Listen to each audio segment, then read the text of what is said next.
27 sano kadib dawladda federaalka ee Soomaaliya ayaa ku guuleysatay in garoonka diyaaradaha aadan cadde ee magaalada Muqdisho ay ka dhoofto flight sida dad shacab ah. diyaaradda Ocean ayaana noqotay diyaaradii ugu horeysay ee xilli habeen ka qaada garoonka diyaaradaha ee magaalada Muqdisho. wasaaradda duulista hawada ee dawladda federaalka ayaana waxa ay sheegtay inay joogtayn doonto falaadyada habeenka ee ka baxaya magaalada Muqdisho. gudaha garoonka diyaaradaha waxaa goobjoog ahaa wasiirka duulista iyo gaadiidka hawada ee dawladda federaalka, wasiirka maaliyadda iyo mas'uuliyiin kale oo ka tirsan labada gole ee dawladda.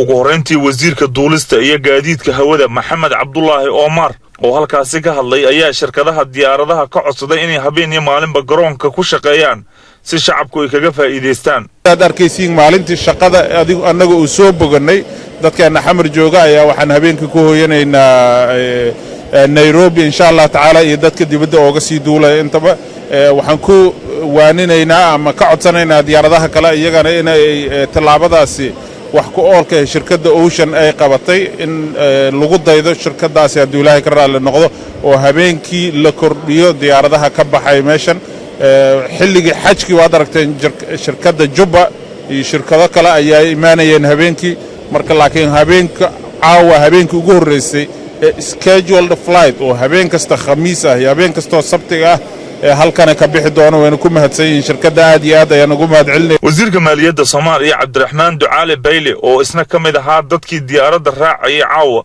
ayaa sheegay inuu ku faraxsan yahay in Muqdisho uu ka dhoofo xilli habeena.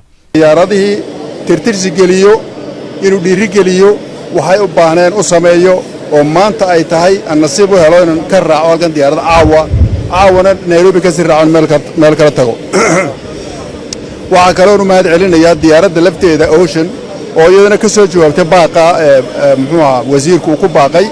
ugu dambeyntii qaar ka mid ah dadkii diyaaradda raacay ee shacabka ahaa ayaa dareenkooda ka hadlay. markii la igu burburkii ka hor caawa nasiib ayaa u yeelatay dadka kale waxaan aaminsanahay inaan ka farxad badanahay waayo wadankayga inta burbur badnaayo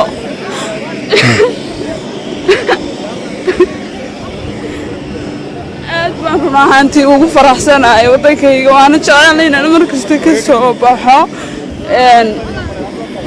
waxaan ku noolahay Hargeysa laakiin waan jecelahay wadankayga inaan ku soo laalaabto.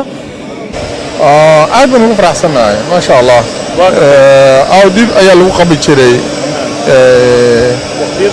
waqtiyada la dhoofayo because of rush hour in the morning at the same time xilliga marka qofku shaqaynsanay daytime and then xilligu dhan uu dhoofi karo. That's very good. Axmed Saciid Axmed telefishinka Cable magaalada Muqdisho.